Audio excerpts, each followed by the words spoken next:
Bueno, buenas tardes a todos. En primer lugar, dar las gracias por vuestra asistencia y, por supuesto, dar las gracias a nuestro ponente, el profesor Antonio Barnés, a quien ahora presentaré. Para los que no me conocen, soy hoy el representante de la asociación. Me parece que soy el vicepresidente, creo. Y el currículum del profesor Barnés es tremendo, ¿no? Yo voy a intentar hacer un resumen. Es licenciado en Filología con premio extraordinario por la Universidad de Granada y doctor en Filología por la misma universidad. Es un experto en el Quijote y sus connotaciones en la literatura. Fue galardonado con el tercer Premio Internacional de Investigación Científica y Crítica Miguel de Cervantes. Tiene un máster en enseñanza del español como lengua extranjera en la Universidad de Granada. Ha desarrollado docencia en las universidades de San Pablo CEO, Internacional de La Rioja, Castilla-La Mancha y actualmente es profesor de Filología en la Universidad Complutense. Tiene más de una línea de investigación, por supuesto Cervantes es una de ellas, el humanismo es otra, Dios en la literatura contemporánea, ha escrito 17 libros, si mal no he visto, un montón de artículos en distintos medios y ha participado en 29 congresos sobre los temas estos. Aparte de que participa en distintos comités y representaciones internacionales. Pero bueno, le dejamos la palabra a él, que es el protagonista y el que nos va a decir algo interesante. Muy bien, espero que se oye bien, ¿no? Sí. Bueno, pues muchísimas gracias a la Asociación Cultura y Familia por invitarme a dar esta conferencia y a ustedes, evidentemente, por estar aquí. Es la primera vez que vengo a Alcobendas, o sea que, bueno, pues muchas gracias. El tema de esta charla es sobre la dignidad humana, la dignidad del hombre, de la mujer, ¿no? en la era de la inteligencia artificial. Lo podemos plantear de esta manera, ¿no? Somos máquinas, los seres humanos, valemos lo mismo que una cucaracha, somos chimpancés mal terminados, somos una mota de polvo en el cosmos. Bien, pues, ¿qué somos? ¿Qué somos, no? ¿Tenemos una particular dignidad? ¿Un particular valor? ¿O por el contrario, somos simplemente una parte más de la naturaleza? Entonces, bueno, pues llevo un tiempo reflexionando sobre esto, también al hilo de la inteligencia artificial, que produce como cierta fascinación y a veces pues, se oye como que la inteligencia artificial va a superar o ya está superando al hombre en algunas cuestiones o incluso en todas. Entonces, con motivo de esta reflexión, pues he escrito este librito que acaba de salir, que se titula Imagen de Dios, diálogos sobre la dignidad del hombre. Bien, pues voy a empezar un poco a pensar sobre estas cuestiones, ¿no? ¿Somos una máquina? Bueno, somos los creadores de las máquinas, ¿sabes? Más que una máquina, somos creadores de la máquina. De hecho, la inteligencia artificial pues, es un invento humano, ¿no? Pero el hombre no es una máquina. Según el diccionario de la Real Academia, una máquina es un artificio para aprovechar, dirigir o regular la acción de una fuerza. Y es un sinónimo, los sinónimos son aparato, artefacto, artilugio, artificio, o un conjunto de aparatos combinados para recibir cierta forma de energía y transformarla en otra más adecuada o para producir un efecto determinado. No somos máquinas, somos seres vivientes, sensibles, tenemos sensibilidad, tenemos sentidos, somos racionales, somos libres, capaces de amar. Se podría decir que somos una inteligencia amante o un amor inteligente. Y somos seres morales, es decir, somos seres que distinguimos entre el bien y el mal. Por ejemplo, nos podemos negar a dar una información. Si a un programa de inteligencia artificial se le pregunta algo, entiendo que si ese algo está en su base de datos, lo responderá. Nosotros podemos negarnos a dar una información, por ejemplo. ¿Por qué? Por cualquier motivo, pero un motivo puede ser porque pensemos que de esa información se puede hacer un mal uso. O sea, la cuestión del bien y del mal está en nuestro interior, ¿no? Entonces, así, en una primera aproximación, yo diría que no somos una máquina, ¿no? Lo de la cucaracha me lo dijo un amigo, o sea, un amigo mío me dijo un día que nosotros tenemos el mismo valor que una cucaracha, la diferencia está en que estamos en un momento evolutivo diferente, ¿no? O sea, la cucaracha está en su momento evolutivo y nosotros estamos en el nuestro. La verdad es que me impresionó bastante que este amigo mío dijera que teníamos el mismo valor que una cucaracha, pero bueno, yo creo que es consecuencia de una concepción así evolucionista, podemos decir vulgarizada, o de andar por casa, ¿no? Pero bueno, yo ante lo de la cucaracha yo diría lo siguiente. Si tenemos dos piezas de mármol de Carrara, una que sea un bloque sin desbastar y otro que sea, por ejemplo, la Piedad de Miguel Ángel, podríamos preguntarnos, ¿los dos bloques, las dos piezas de mármol tienen el mismo valor? Pues no tienen el mismo valor. O sea que la Piedad de Miguel Ángel tiene un valor muy alto por ser una obra de arte muy valiosa, ¿no? Valga la redundancia. Pero ¿no son los dos de mármol? Sí, los dos son de mármol. Pero es que lo que distingue una cosa de otra no es simplemente la materia de la que está hecha, ¿no?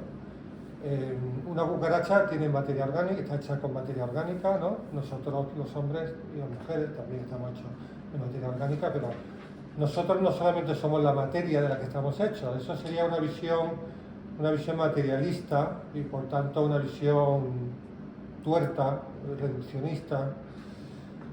No solamente somos materia, tenemos una forma, en el caso de la Piedad de Miguel Ángel hay un diseño de un artista que ha transformado el bloque de mármol en una obra de arte, por tanto, aunque sean de la misma materia, son diferentes. La cucaracha y nosotros podemos coincidir en materia, pero tenemos una forma diferente. Una forma, me refiero no solamente a un diseño, sino hablo de forma, en términos aristotélicos, una forma sustancial diferente, un alma diferente. Tenemos una esencia diferente. Luego hay otra cuestión y es, nosotros no solamente somos lo que fuimos, sino lo que somos, ¿no? Es decir, imaginemos que el hombre en un momento de su evolución fue cucaracha, lo cual dudo bastante, pero imaginemos que lo fuimos en algún tiempo, ¿no? O que hay cucarachas que han ido evolucionando y han llegado a ser hombres. Bueno, pero nosotros no somos lo que fuimos, somos lo que somos. Yo ahora soy lo que soy y una cucaracha es lo que es, ¿no? Sí. A veces hay como una reducción de las cosas a lo que en su pasado fueron, ¿no? Pero no, somos ahora.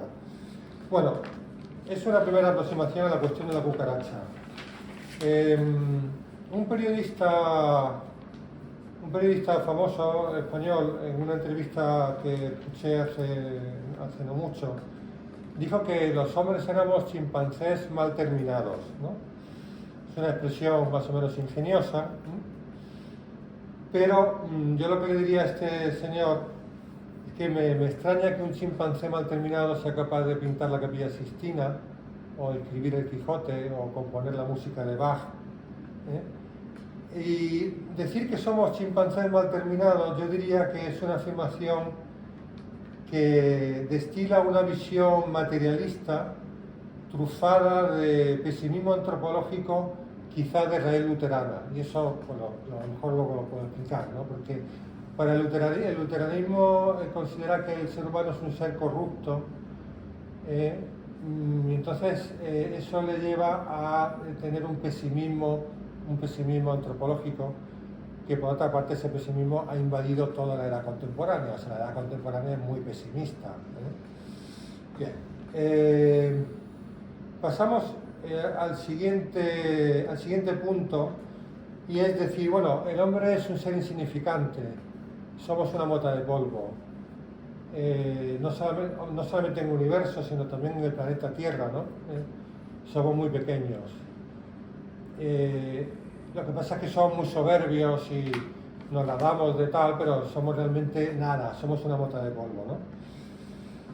Esto lo dice un pensador rumano llamado Costiga Bradata en un párrafo.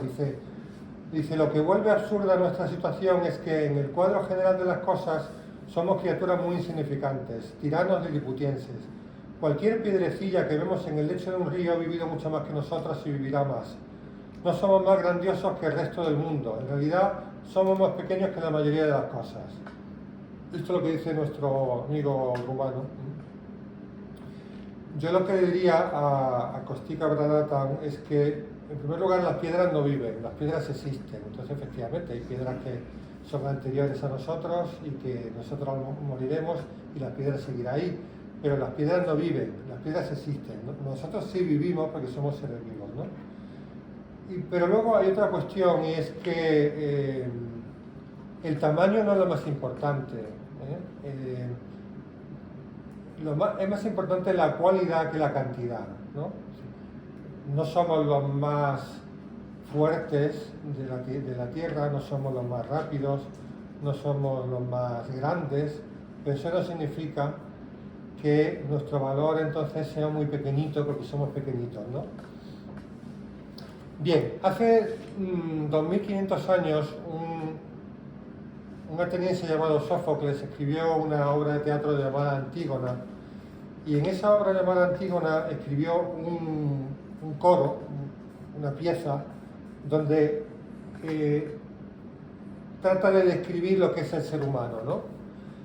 Entonces, en esta descripción que hace Sófocles se ve que el tamaño no es lo fundamental.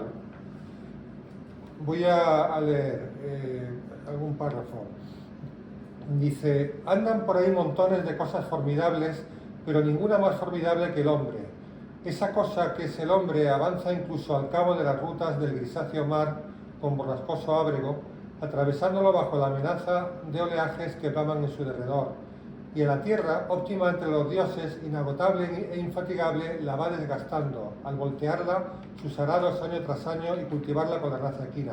El hombre es capaz de navegar por el mar, es capaz de arar la tierra y sacarle a la tierra partido.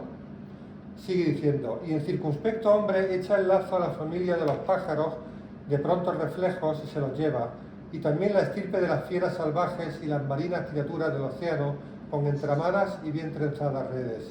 Y con ardides consigue dominar la agreste fiera montívaga y ha de llegar a someter al yugo que circunda la testera, al caballo cuyas crines caen a uno y otro lado del cuello y el indómito toro de los montes. El hombre no vuela, pero puede cazar a los pájaros. El hombre es más débil que las fieras de la tierra, pero las puede cazar. El hombre no navega, no puede vivir bajo el agua, pero puede pescar. El hombre es capaz de amaestrar animales, domesticar animales.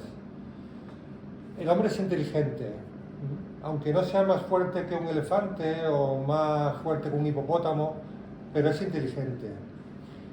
Sigue diciendo, y aprendió por sí solo el lenguaje y las ideas etéreas y los comportamientos que imprimen un orden a las ciudades, y a esquivar los dardos de las escarchas que dificultan la estancia o la intemperie, y los dardos que conlleva una molesta borrasca. El hombre con soluciones para todo. No hay evento al que se enfrente sin soluciones. Únicamente no se procurará escapatoria del Hades. En cambio, tiene ya concebidos medios de escapar a enfermedades hasta ahora incurables. El hombre tiene un lenguaje que es abstracto, unas ideas que son etéreas, es capaz de hacer leyes. Ahora, hay algo que no puede hacer y es sobrevivir. O sea, quiero decir, el hombre muere, es mortal, ¿no? Y dice, curiosamente, hace 2500 años tiene conciencia de que estamos escapando de muchas enfermedades. Fijaos, hace 2500 años, ¿no? Cuando sabemos que en el último siglo, siglo y medio, 2 siglos, ha habido una revolución de la medicina impresionante. Pero ya hace 2500 años se tenía conciencia de que el hombre era capaz de vencer enfermedades, ¿no? Y ya termina el coro este diciendo: pero a un poseedor más de lo que cabe imaginar de cierta astucia, que es la que le proporciona su habilidad, se desliza unas veces en pos del calabro, otras del éxito. Si entrelaza las normas de la tierra y la justicia de los dioses, permaneciendo fiel al juramento prestado, he ahí un ciudadano de primera. Pero se ha privado de la condición de ciudadano en pago a su osada falta de escrúpulos aquel con quien convive el desdoro. Ojalá que ni comparta conmigo el hogar, ni esté entre los que piensan igual que yo quien así se comporte. En esta última estrofa, Sófocles nos dice que el hombre es un ser moral, que puede dirigirse hacia el bien y puede dirigirse hacia el mal. Claro, el hombre es capaz de grandes cosas, pero también es grande, y de cosas muy buenas, pero el hombre también es capaz de cosas muy malas, ¿no? ¿Por qué? Porque tiene esa libertad, esa capacidad. Y dice Sófocles que deben entrelazarse las normas de la tierra con la justicia de los dioses. O sea, Sófocles cree en los dioses. Bien, pues esto que dice Sófocles de alguna manera es lo que encontramos en el pensamiento grecolatino, ¿no? Y esto nos lleva a un periodo de la historia de Europa hace 500 años, que es el periodo del humanismo. El humanismo surgió en Italia con personalidades como Petrarca, luego se extendió por toda Europa con personalidades como Erasmo de Rotterdam o Juan Luis Vives en España o Tomás Moro en Inglaterra. Y humanistas también fueron pues Leonardo da Vinci o Rafael o Miguel Ángel o Cervantes. Es un periodo de una gran creatividad cultural, de una gran creatividad artística. Y el humanismo fue un periodo donde se logró una síntesis entre la tradición grecolatina y la tradición judeocristiana. ¿Por qué hablo del humanismo? Porque, en mi opinión, los humanistas fueron los que llegaron a una idea de la dignidad del hombre, por así decir, más elaborada o más lograda.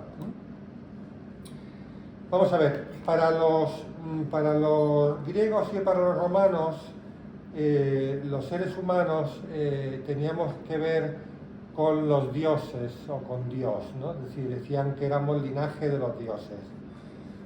Por ejemplo, hay un pensador romano del siglo I a.C., un historiador llamado Salustio, que decía que nosotros teníamos en común con los animales el cuerpo y en común con los dioses el espíritu, ¿no? Bueno. Si pensamos en los judíos, la Biblia, pues veremos que la Biblia dice que el hombre está creado a imagen y semejanza de Dios. Y si le preguntamos a los cristianos nos dirán que somos imagen de Dios, pero que también somos imagen de Cristo como Hijo de Dios, ¿no? Entonces, ante la pregunta, ¿somos máquinas, somos cucarachas, somos chimpancés, somos polvo?, la respuesta que da el humanismo y que yo comparto, ¿no? Es que somos imagen de Dios. Por tanto, no solamente somos imagen de Dios, sino que somos la única imagen de Dios. Es decir, los hipopótamos no son imagen de Dios, son criaturas de Dios, pero no imagen de Dios, o los planetas, en fin, lo que queramos, todos son criaturas de Dios, pero imagen de Dios solamente el hombre, ¿no?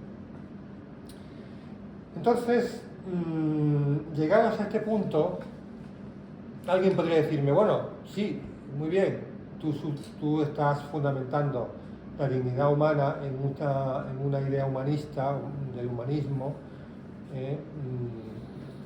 grecolatino, el judeocristiano, diciendo que somos imagen de Dios. Pero resulta que yo no creo en Dios, ¿no? O hay mucha gente que no cree en Dios y por tanto tu argumento no me sirve. No me sirve porque... Bien, ¿yo qué diría ante esta objeción? Pues lo primero que diría es que la cuestión de Dios no es una cuestión solamente religiosa, sino que es una cuestión filosófica.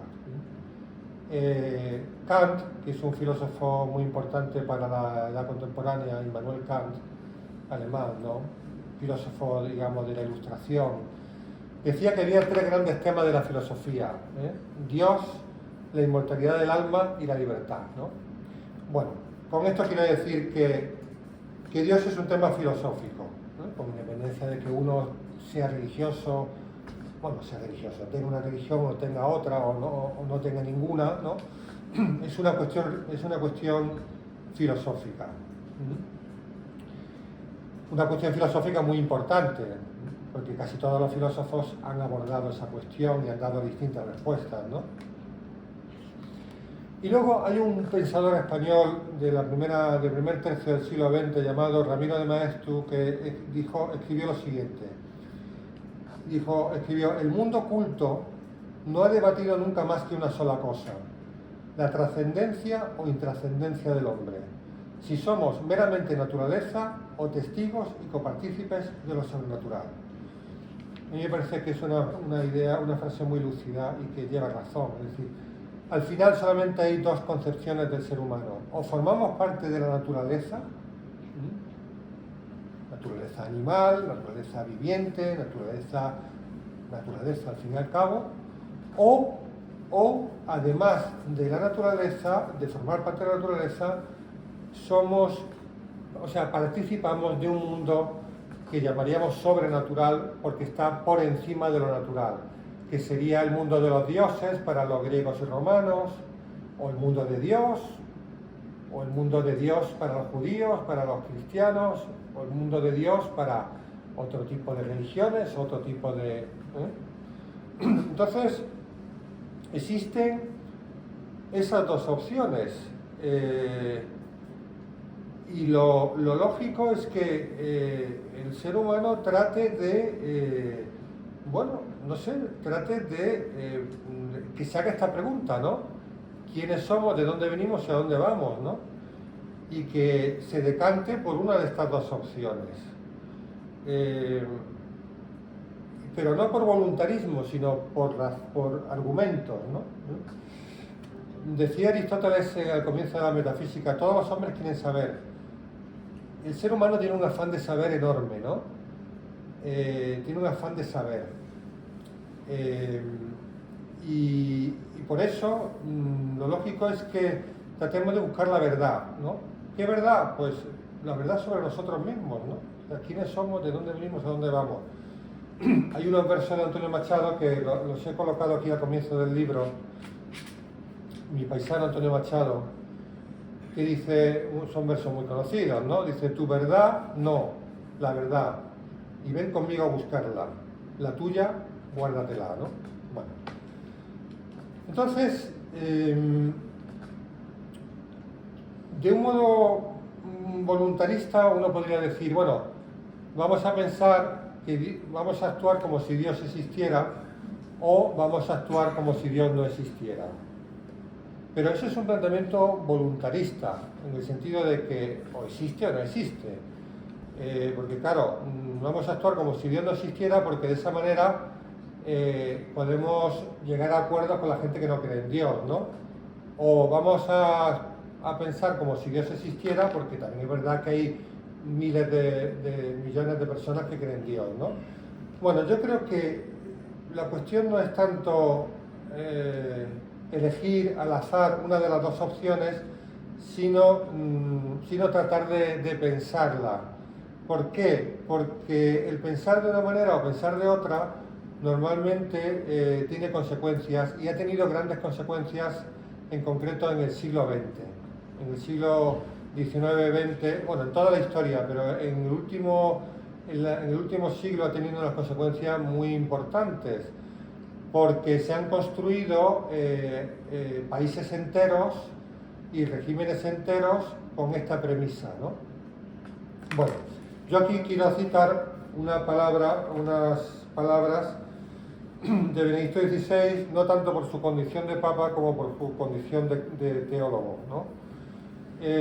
Dice: en el siglo pasado, siglo XX, vivimos revoluciones cuyo programa común fue no esperar nada de Dios, sino tomar totalmente en las propias manos la causa del mundo para transformar sus condiciones.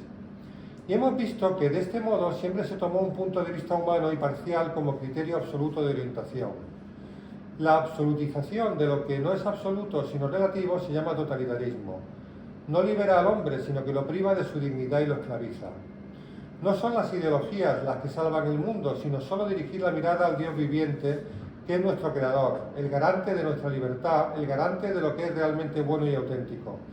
La revolución verdadera consiste únicamente en mirar a Dios, que es la medida de lo que es justo y al mismo tiempo es el amor eterno.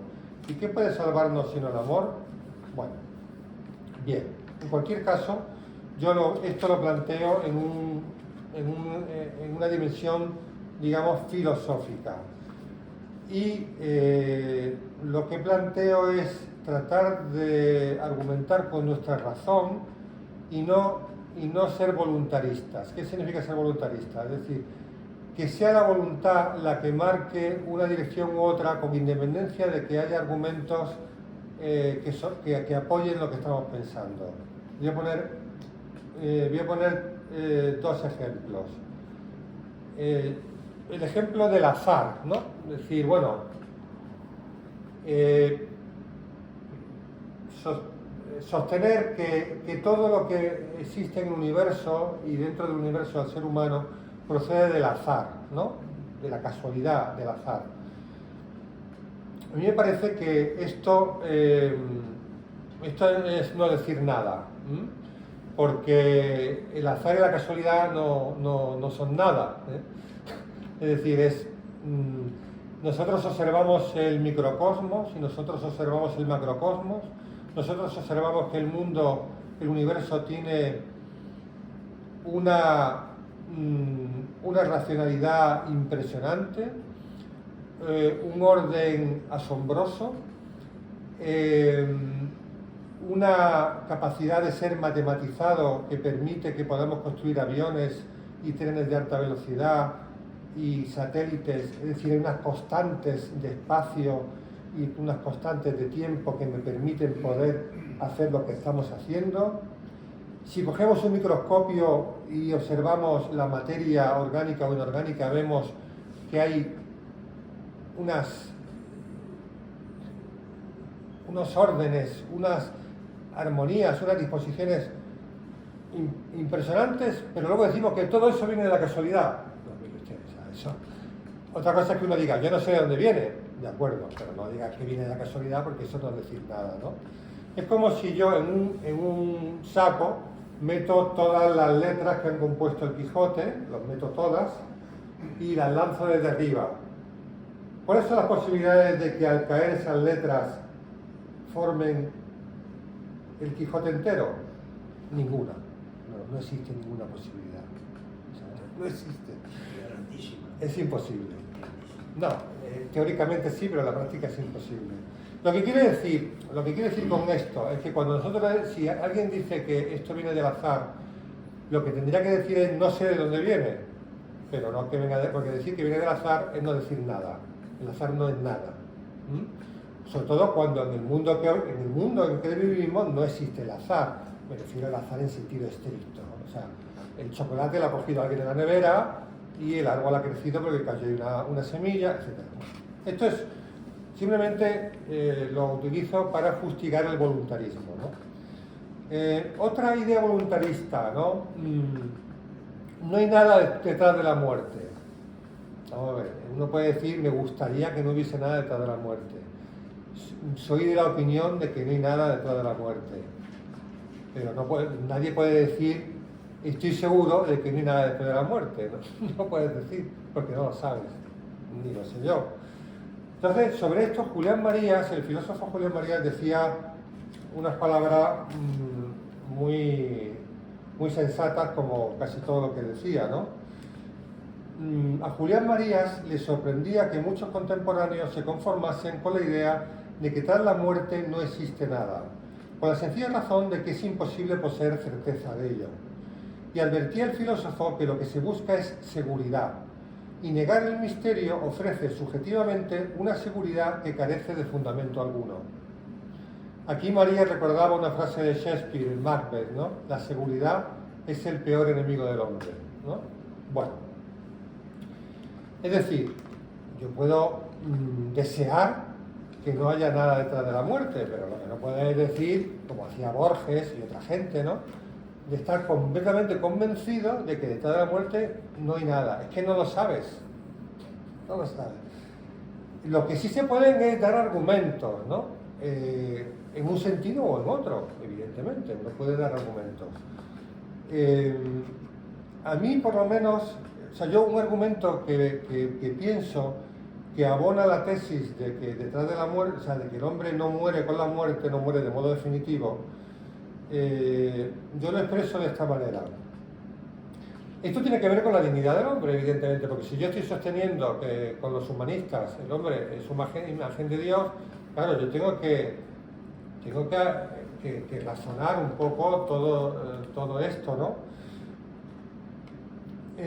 Mi idea, mi pensamiento sobre el asunto se podría resumir en estas palabras, ¿no? El hombre vive como si fuera a existir eternamente. Basta salir a la calle para verlo, ¿no? Construye un mundo no pensado para seres mortales.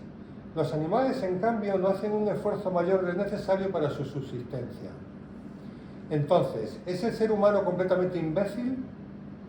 ¿No será que anida en él una semilla de inmortalidad que traslada lo que toca, que busca en el arte, las letras y la religión? La muerte trunca la existencia humana y no puede despacharse con un simple vuelta a la nada. Si es así, la vida humana es completamente absurda. Es preciso imaginarse a Sísifo dichoso, escribió Albert Camus, simbolizando el sinsentido humano en el personaje mitológico que empujaba una gran piedra a la cima de una montaña para lanzarla desde arriba y volverla a subir una y otra vez. Bueno, Sísifo es un personaje de la mitología griega, ¿no? Pues que está castigado a subir una piedra por una montaña, y cuando la sube arriba la piedra se cae y tiene que volver a subir, y así toda la eternidad, ¿no? Un castigo bastante duro. Albert Camus, o Camus, como él pensaba que el mundo no tenía sentido, que el mundo era absurdo, escribió: es preciso imaginarse a Sísifo dichoso, es decir, aunque nuestra vida sea absurda, podemos ser incluso felices dentro de ese absurdo, ¿no? Y yo lo que le digo a Camus es que se puede hacer de la necesidad virtud, pero no del absurdo. O sea, yo creo que del absurdo no se puede hacer virtud. Bueno, otro argumento bastante recurrente es pensar, vamos a ver, hasta el siglo XVIII inclusive, había un consenso universal en la existencia de Dios o los dioses. Sí, hombre, había un ateo por ahí perdido en Arkansas, pero vamos, que la mayor parte de la población mundial, hasta el siglo XVIII inclusive, creía en Dios o en los dioses. Ha sido a partir del siglo XIX y XX cuando se ha generalizado en los países sobre todo más desarrollado entre comillas, se ha desarrollado, se ha creado, se ha difundido el agnosticismo, etcétera, etcétera, ¿no? Entonces uno podría pensar, bueno, es que hemos llegado a descubrir la verdad, o sea, hemos vivido engañados durante miles de años, pero ahora hemos llegado a descubrir la verdad. Al mismo tiempo que hemos descubierto la máquina de vapor, el tren, los radiodiagnósticos, los microscopios, la inteligencia artificial, internet, al mismo tiempo que hemos descubierto todo eso, también hemos llegado a la conclusión de que la idea de Dios es una idea, bueno, pues es una idea infantil, ¿no? Esto es lo que pensó Comte en el siglo XIX, o lo que pensó Marx, o lo que pensó Freud. Esto no lo han pensado gente importante, ¿no? Gente que ha influido mucho, gente... Entonces, la idea sería, nosotros somos más listos que nuestros antepasados y por eso no creemos en Dios. Además, en los últimos tiempos ha surgido esa ideología woke en Estados Unidos, ¿no? Donde si le quieren vender la plana a todos los antepasados, ¿no? Los conquistadores son malos, los escritores antiguos estaban equivocados. Todo, digamos, desde una posición en la que nosotros nos mostramos como particularmente inteligentes y particularmente sabios, ¿no? Bueno, ¿yo qué respondo a eso? Pues yo voy a responder con unas palabras de un filósofo español de hace un siglo que se llamaba Mario Méndez Bejarano. No era un nombre muy conocido, pero en el año 1928 publicó un texto hablando sobre el modernismo. El modernismo fue un movimiento literario, pero al mismo tiempo el modernismo era algo más que un movimiento literario, era un estado del espíritu. Y entonces él trata de describir lo que él veía en la España y quizá en la Europa del primer tercio del siglo XX, ¿no? Un primer tercio en plena ebullición. Es verdad que a mitad de ese tercio se produjo la Primera Guerra Mundial, que fue tremenda, ¿no? Hasta ese momento fue la guerra más cruenta de la historia, y no sé si incluso puede ser más cruenta que la Segunda, pero bueno, fue una guerra tremenda, ¿no? Pero, ¿qué escribió este señor, Mario Méndez Bejarano? Bueno, yo creo que lo que él escribe nos ayuda un poquito a pensar si efectivamente somos más listos que nuestros antepasados, o a lo mejor no necesariamente, ¿no? Dice: la agitación, la fiebre de la vida contemporánea se refleja en la literatura con la epiléptica movilidad de nuestra inquieta psiquis.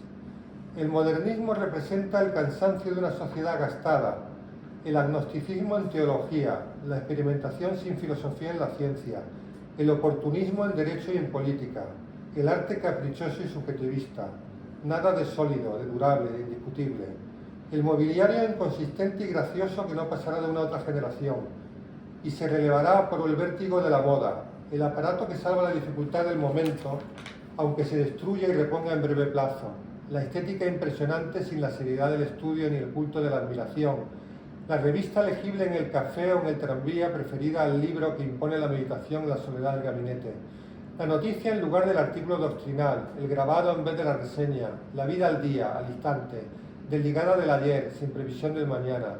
Signo general de la época, impulso superficial e irreverente, más propio del genio americano que de la gravedad europea, nervioso y desorientado, se goza en hollar prestigios, vulnerar preceptos, pulverizar gramáticas y escarnecer tradiciones, anhelando el deslumbramiento, el éxito pasajero, satisfecho con escandalizar a la burguesía y desdeñoso con la minoría, la santa minoría de los escogidos. Bueno, él dibuja aquí un panorama donde de alguna manera nos ayuda a pensar que a lo mejor no somos más listos que nuestros antepasados, sino a lo mejor estamos como más distraídos, o a lo mejor somos más superficiales, o a lo mejor tenemos una cultura de titulares de prensa, vivimos de los tópicos.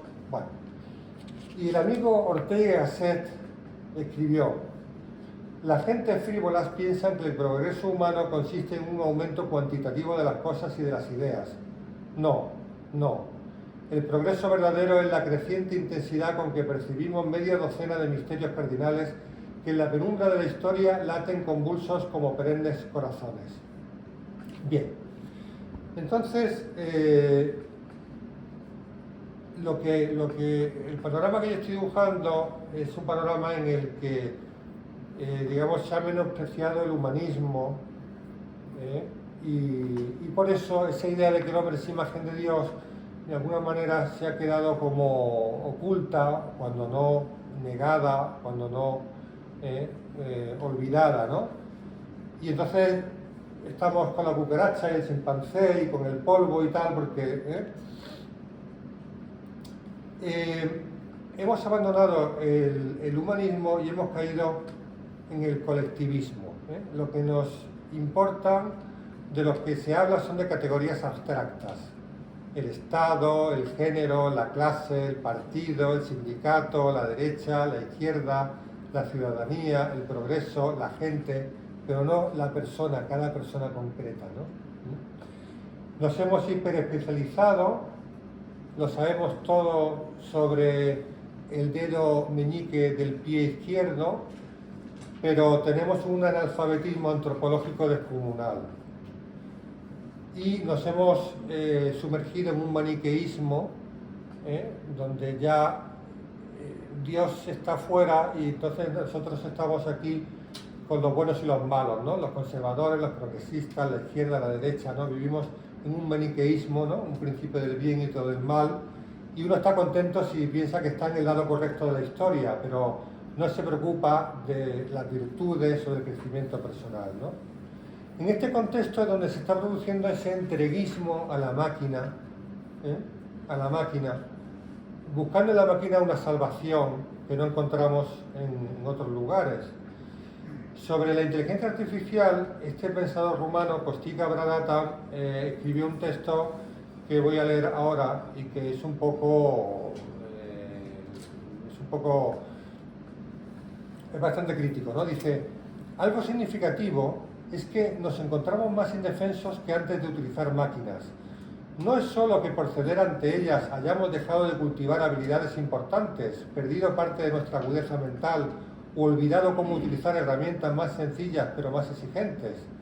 Nuestra fuerte supeditación a la automatización y la inteligencia artificial no solo nos hace depender de un modo creciente de cosas sobre las que tenemos poco control, es que nos vuelve cada vez más idiotas.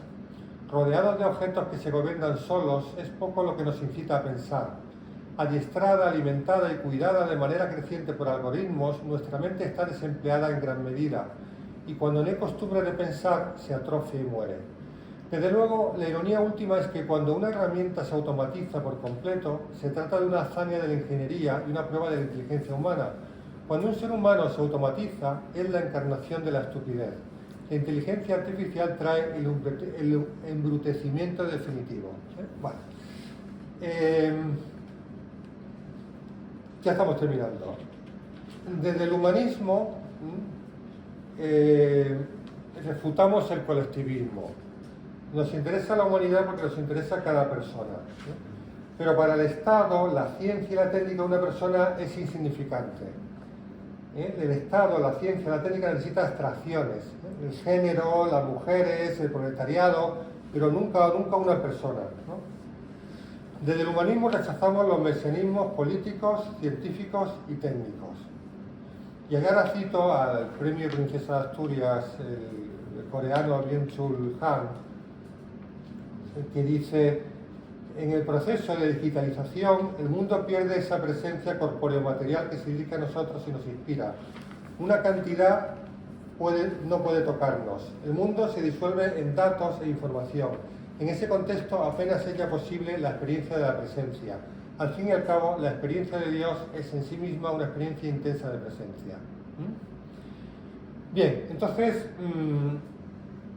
yo reivindico desde aquí, reivindico al Homo sapiens frente al Homo habilis, ¿no? Es decir, aquí todo el mundo quiere que seamos ejecutores de instrucciones, ¿no? El Estado quiere que seamos súbditos muy obedientes, el mercado quiere que seamos consumidores, es decir, ejecutores, pero hay algo más importante que ser ejecutores y es que seamos pensantes. Tenemos que pensar y no preguntarle a la inteligencia artificial todo. Hay que preguntarle lo que haya que preguntarle, pero no depositar en ella todo lo que nuestra mente puede llegar a saber con el estudio, con el pensamiento, con la crítica, ¿no? Desde el humanismo consideramos que la sociedad del bienestar es insuficiente y optamos por la sociedad de la justicia. Pensamos que sin pensamiento el hombre es un esclavo. Hay dos opciones, hombre trascendente o hombre inmanente, y tenemos que decantarnos por una o por otra, ¿no? Desde luego, la opción de no pensar nos sitúa en un plano infrahumano. Bien, ya para terminar, voy a leer un texto de Fernán Pérez de Oliva, un autor del siglo XVI que escribió un diálogo de la dignidad del hombre, porque el problema es que cuando nos dedicamos a refutar a los que dicen que somos cucarachas, polvo o chimpancés, pues dejamos de leer maravillosos textos donde hablan de la maravillosa condición humana, ¿no? Voy a leer este párrafo y con esto termino. Este autor se está deleitando en la belleza humana, en este caso en la belleza corporal, ¿no? Dice: ahora miremos la excelencia de su cara, la frente soberana, donde el ánima representa sus mudanzas y aficiones. Cuán hermosa, cuán patente.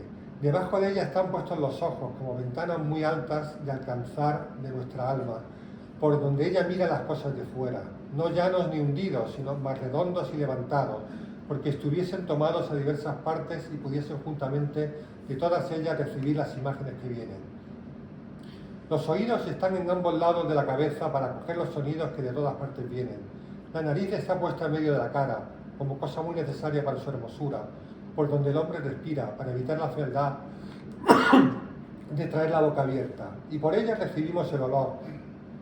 Y ella es la que tiembla el órgano de la voz, debajo de la cual sucede la boca, que entre labios colorados muestra dentro sus blancos dientes, que son colores mezclados cuales pertenecen a mucha hermosura. Y ella es la puerta por donde entra nuestra vida, que es el mantenimiento de que nos sustentamos, y la puerta por donde salen los mensajes de nuestra alma, publicados por nuestra lengua, que mora dentro en la boca como en casa bien proveída de lo que ha de menester. Allí tiene por donde la voz le venga del pecho, y después de recibida tiene dientes, tiene labios y los otros instrumentos con que puede formar. ¿Quién podría ahora explicar bien claramente las excelentes obras que la lengua hace en nuestra boca? Unas veces eligiendo la voz por números de música con tanta suavidad que no sé cuál puede ser otro mayor deleite de los lícitos humanos. Otras veces mostrando las razones de las cosas con tanta fuerza que despierta la ignorancia, enmienda la maldad, amansa las iras, concierta a los enemigos y da paz a las cosas conmovidas en furor.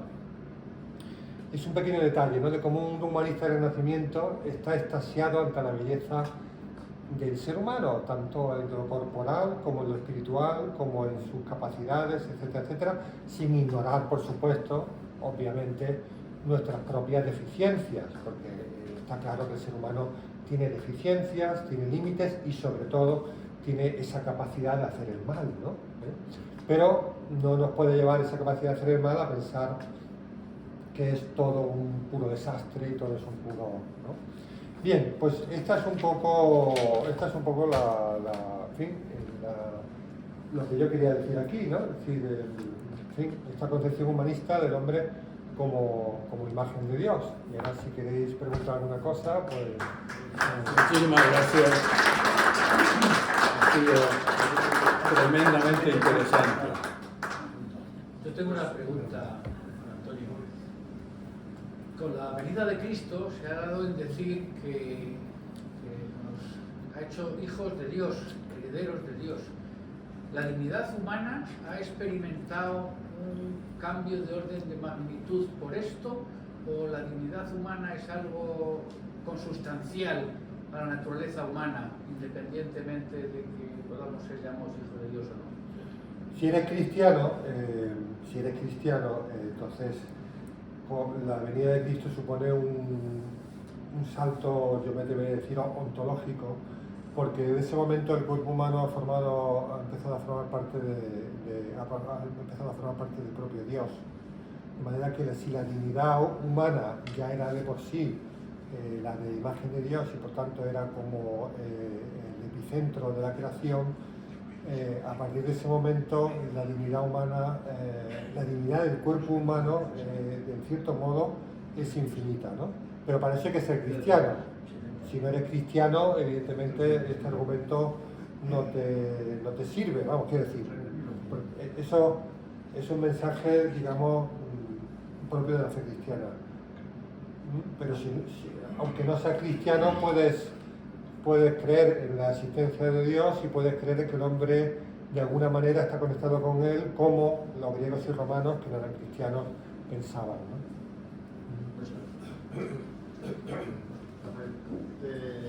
Entonces, la conclusión que llego yo, un poco, no sé si es demasiada síntesis, pero el hecho de que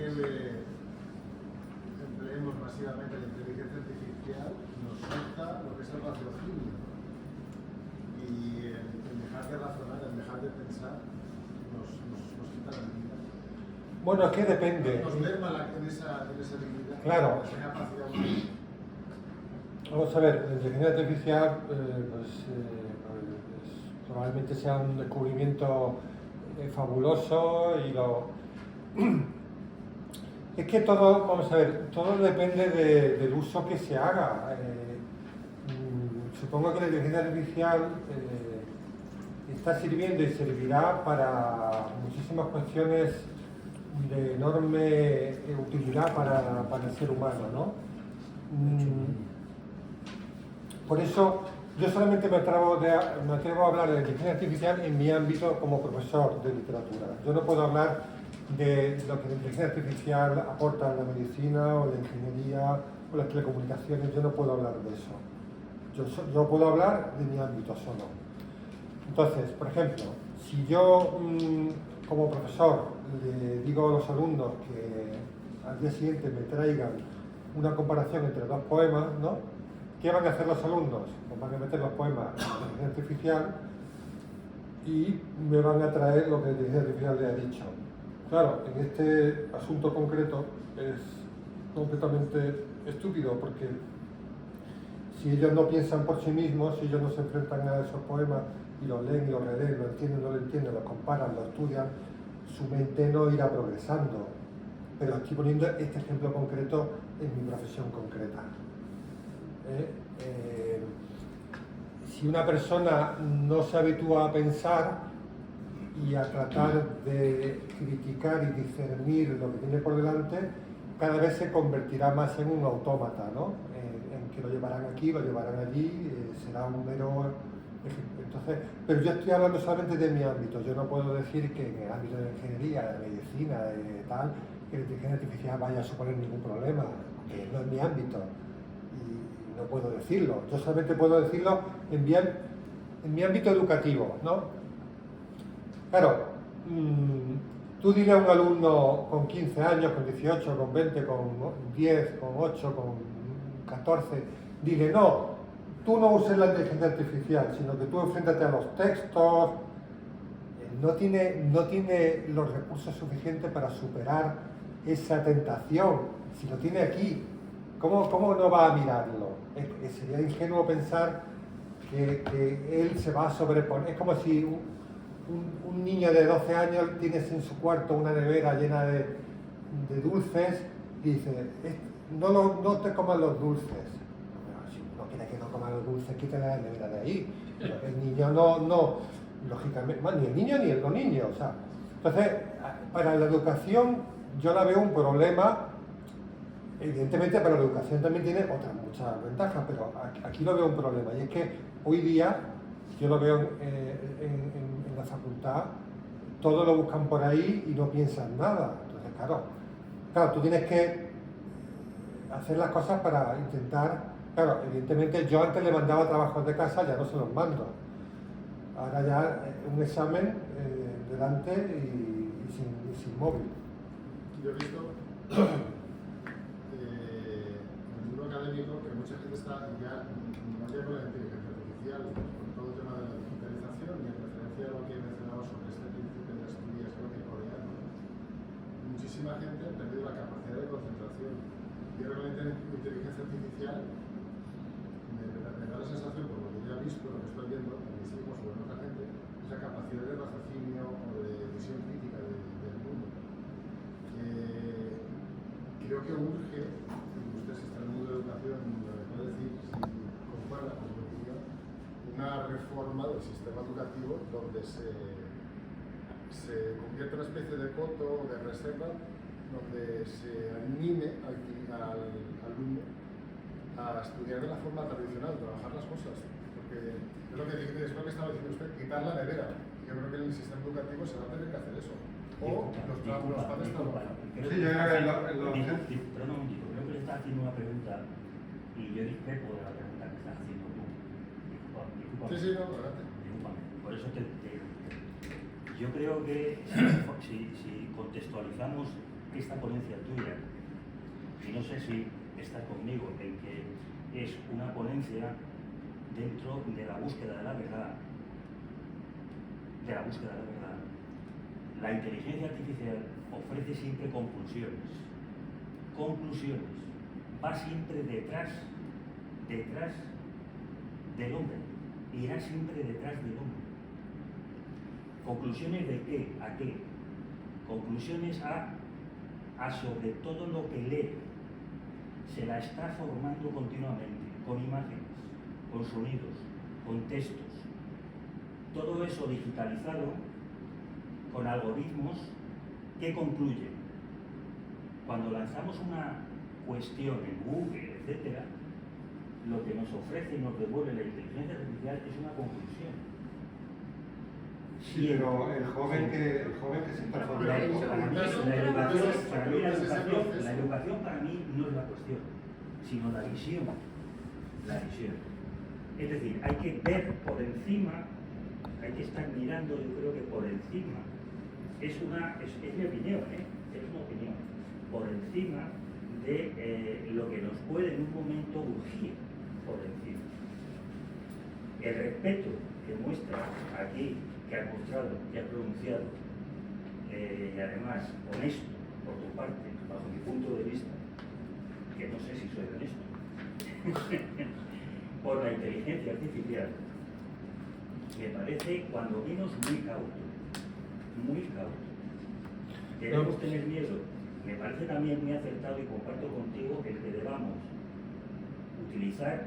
La cuestión es cuándo y para qué utilicemos. Pero por eso estábamos hablando de, vamos a ver, un chaval de 14 años que está en proceso de aprendizaje, ¿no?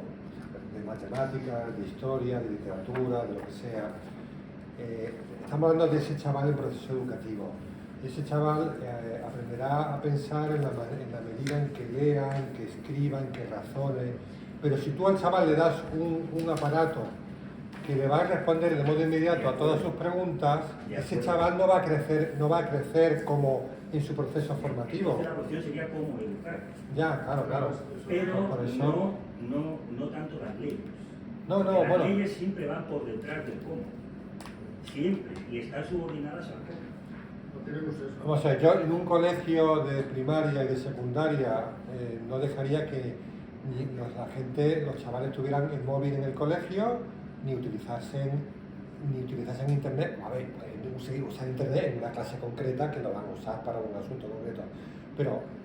Pero haría que en ese centro educativo... Pues Antonio.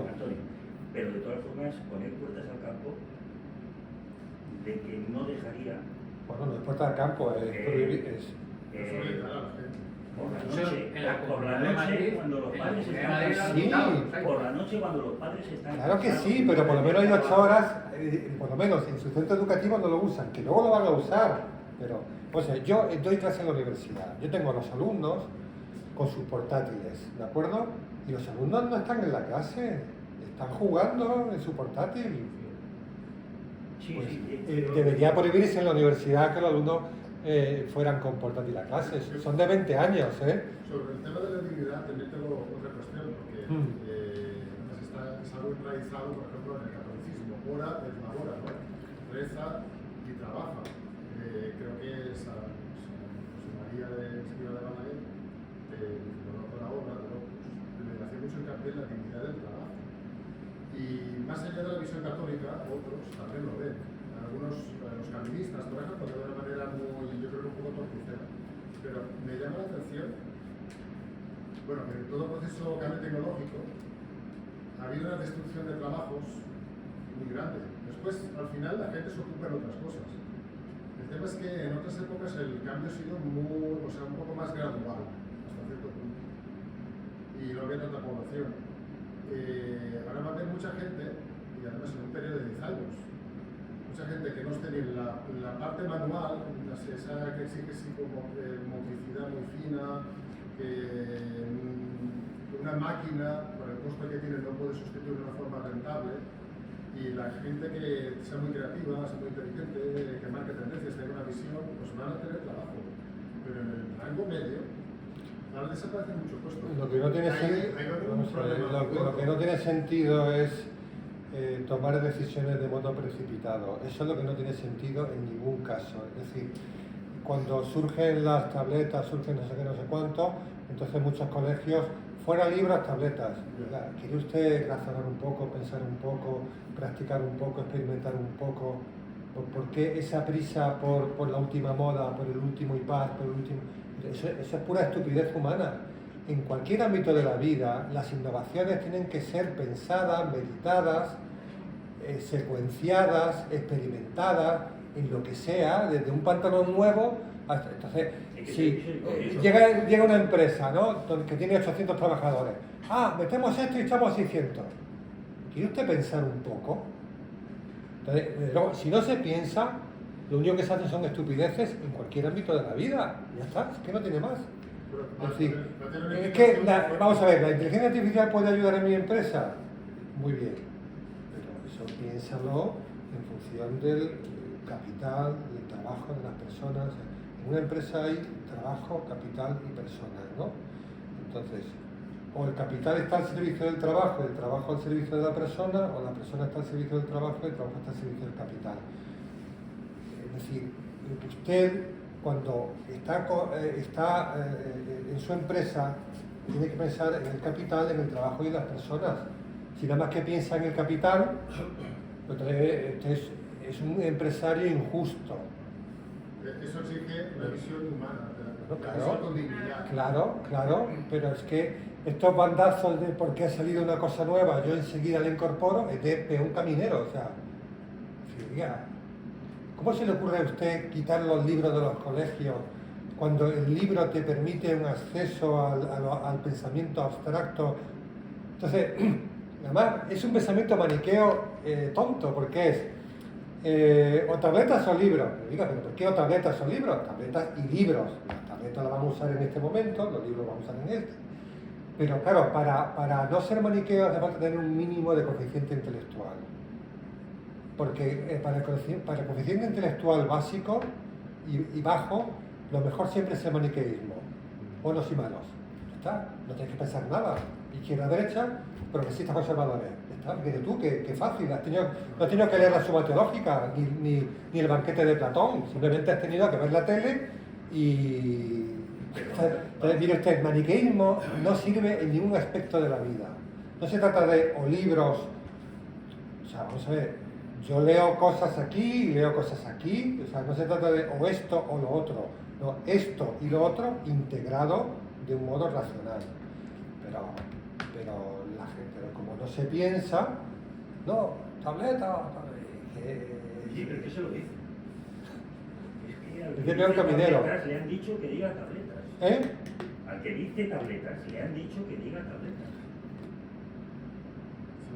Es decir, es que esto es así, es un todo... Bueno, lo que pasa, vamos a ver, al final, vamos a ver, siempre hay gente que... Está la gente que manda es la que manda. Es decir, los que mandan en una serie de colegios mandan eso, pues la gente tiene que pasar por el aro, claro, ese es el problema. Pero eso en cualquier ámbito, una empresa, un colegio, siempre va a haber alguien que mande. Entonces, si el que mande es un descerebrado que no razona, que no piensa, sino que quiere estar a la última y que no se plantea las cuestiones de las personas, pues entonces actuará de modo precipitado y de modo... El mando es un tema, es un tema para otra sesión. Porque el que manda cree que manda. Por ejemplo, tú a un chaval de 12 años le puedes dar un móvil para hablar por teléfono, pero no le des un móvil con internet. O sea, no es con internet, cuando sea mayor de edad ya lo tenga con internet. Pero si tú a un chaval de 12 años te haces amigo de él, va a hacer lo que le sugiere. No, pero vamos a ver, hay cuestiones de principio. Yo creo que sí, O sea, hay cuestiones de principio. Yo a un chaval de 10 años nunca le pondré una televisión en su cuarto. Pero el principio no es educar. No, pero es que el crecimiento humano tiene unas fases. Es decir, tú no le puedes pedir a un niño de 10 años lo mismo que le pides a un tío de 18 o de 25. Lo mismo que yo en mi casa, mis padres no tuvieron el buen sentido de no ponerme una tele en mi cuarto, pues la tele estaba en la sala de estar, pues lo mismo no tiene sentido a un niño de 10 años darle un móvil con el que pueda navegar hasta las 3 de la mañana por todas las páginas del mundo. Es que no tiene sentido, porque ese niño no tiene recursos. No es que el niño sea malo, el niño sencillamente no tiene recursos para saber usar eso de un modo razonable, como es lógico por la edad que tiene. Entonces, a un niño de 10 años le puede dar un móvil con teléfono porque tú quieres llamarle de vez en cuando. Muy bien, pero no le des móvil con internet, no se lo des. Cuando tenga 18 años que ya lo use. Por ejemplo, por poner un ejemplo, pero para eso hace falta tener sensatez, en fin. Una pregunta Sí. más de la dignidad humana. Sí, una pregunta más si es posible. Si es posible. Es posible.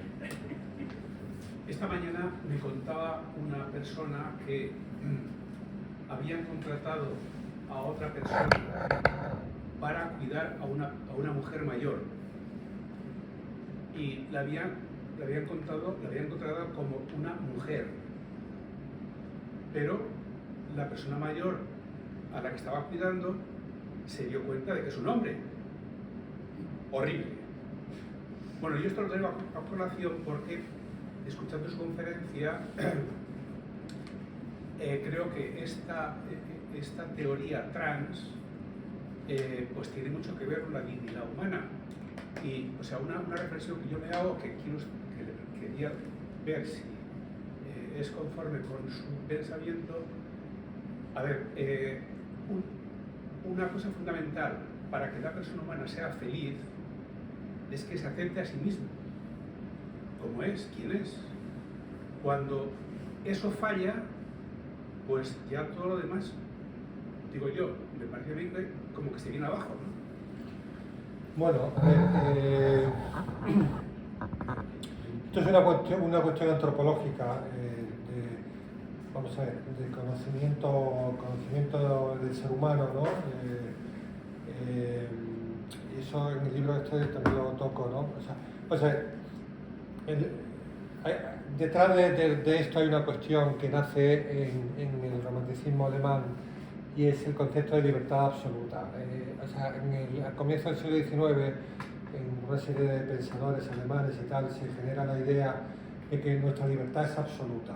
Y como es absoluta, oye, pues si yo decido mañana ser mujer, soy mujer, si yo decido ser pájaro, soy pájaro, lo que sea, ¿no? El problema es que nosotros no podemos tener una libertad absoluta porque nosotros no somos absolutos, y nosotros somos relativos, somos contingentes, somos dependientes. Esto es puramente antropología, es decir, nosotros hemos nacido de unos padres, no hemos nacido cuando hemos querido, hemos nacido de otros, y por tanto somos dependientes desde un punto de vista estructural, de que hemos venido de otros. Somos limitados, estamos limitados por un cuerpo, estamos limitados por un espacio. Por tanto, nuestra libertad no es absoluta, nuestra libertad es relativa. Y como es relativa, yo no puedo plantearme que todo lo que yo quiera hacer lo puedo hacer, porque sencillamente no es posible, constitutivamente no es posible, ¿no?